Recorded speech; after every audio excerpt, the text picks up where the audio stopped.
Hello and welcome to another edition of Motor Cars Enthusiasts. Right off the bat on the old show today, the São Paulo Brazilian Auto Show is going on as we speak. And the folks over at Road and Track found this particular machine. It's a brand new concept for the Ford Motor Company. This is the Ford EcoSport Storm concept. Now, what is it exactly? Well, it's a little CUV that's kind of a cross between the Fiesta and the Raptor pickup truck. Yes, this is an off-road little monster. Now, this is strictly in concept form, so there's nothing real groundbreaking here as far as this machine being real, other than it's got big wheels and tires, a new body kit, flared wheel arches on this particular machine, and a little graphics package as well. But the folks over Road and Track had probably the right idea. That 1.6 liter turbo EcoBoost 4-cylinder, just like it's in the brand new Fiesta ST, in this machine with all-wheel drive. Pretty fun piece of kit to go palling around in. So we'll wait and see, but apparently this thing will never ever see the light of day as far as production is concerned. Another brand new machine we're going to talk about here is the Quant F. Now, this particular machine I had never ever heard of until a couple of days ago, and it's an interesting piece of kit that may quite possibly got a lot of EV folks really shaking in their boots as far as the manufacturers of said EVs. This particular machine is going to have something that's kind of a cross between battery technology and fuel cell technology, and it's going to be using something called nano flow cell technology.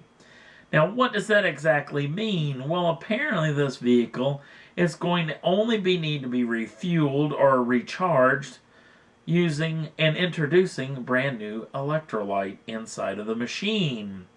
Now, what do you get out of this brand new nano flow cell technology? Apparently this machine is going to be able to reach 500 miles of range, which is massively impressive. Not to mention, supposedly the top speed is going to be 180 miles an hour. These big, fantastic gull-wing doors and enough room for 4 folks on the inside. Yeah, I bet there's a lot of electric folks that are thinking, holy smokes, and could this technology actually come about and kill off the EV altogether as the newest, latest, greatest thing? I mean, shoot, we'll have to wait and see of this deal. Now, when they were talking about this particular machine on Autoline.tv is where I actually found it, that electrolytes thing, that got me thinking of something from the past that you may know about right here. Brondo the Thirst Mutilator. I mean, come on. It's full of electrolytes, which is what makes plants grow. Yeah, that's right. We had props on today's show. And a terrible impression that'll maybe get better later, so. Interesting piece of kit, so we'll have to wait and see what's going to come of this particular machine. Coming soon. A vehicle that's going to be making its final appearance at the Geneva Motor Show, the current edition of the Bugatti Veyron, the very last Veyron that's going to be built. It's going to debut right there in Geneva. Now, if you've seen some of the special edition Veyrons over the past several months, maybe years, that's exactly what this particular machine, a lot of interior work, a lot of exterior work. It's going to be a pretty special machine, going to be a one-of-one machine as well, so cannot wait to see that last Veyron, and I cannot wait to see what could be coming down the pipe for Bugatti and the successor to the Veyron. Another vehicle is going to be shown off at the Geneva Motor Show is possibly this. A lot of folks on the interwebs are actually poking at this, saying that these photographs are fake, but again, we'll have to wait and see. If this is the brand new Audi R8, I have to say Audi's done its job, because it really does look like an R8, but very, very refreshed machine. This thing looks, I think, fantastic to actually look at.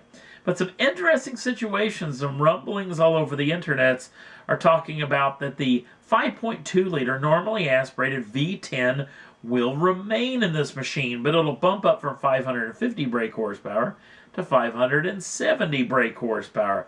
But apparently what this vehicle actually came to life with, which was the 4.2 liter normally aspirated V8, that machine will apparently be no more, at least the engine-wise.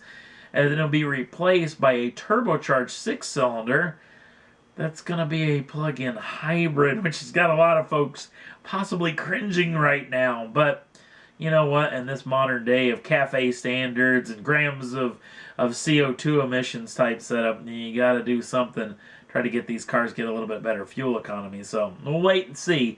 GM Motor Show is only in a handful of weeks.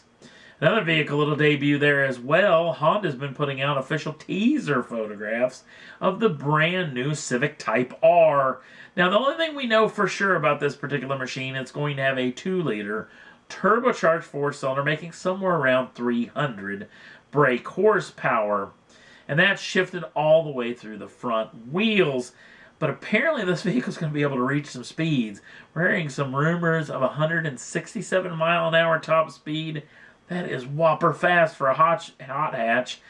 And then not to mention, you see in this particular little picture here, big Brembo brakes and slotted rotors. I shouldn't say slotted, cross-drilled rotors. Which means this thing's really going to be able to haul down from all that speed. So, cannot wait to see this thing at the Geneva Motor Show in Geneva, Switzerland. And that's only in a handful of weeks. We'll have a whole lot more coming then. Last up on the list, the brand new Cadillac ATS V is going into production as we speak.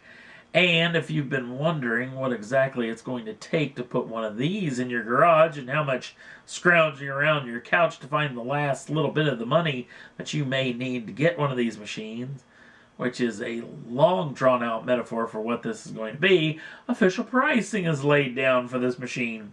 Now, if you've already forgotten this vehicle, the V version, being the hot rod version for the Cadillac Empire, is going to get a 3.6-liter twin-turbocharged V6, putting out 455 brake horsepower and 445 pounds-feet of torque. Now, if you would like this particular machine, the Coupe version, it comes in at $63,600 US with an extra $1,000 for a destination fee.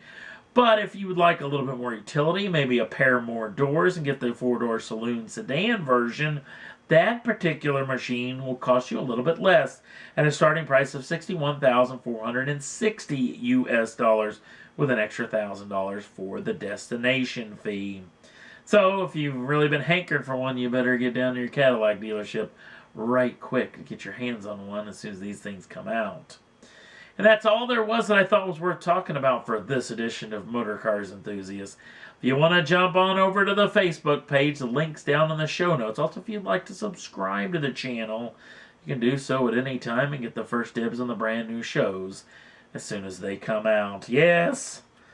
Brondo the Thirst Mutilator. There's probably only about 4 people that actually got that particular joke, so if you didn't, just Google Brondo. It's pretty hilarious, the videos that are up on the interwebs. Thanks for watching. We'll see you again real soon.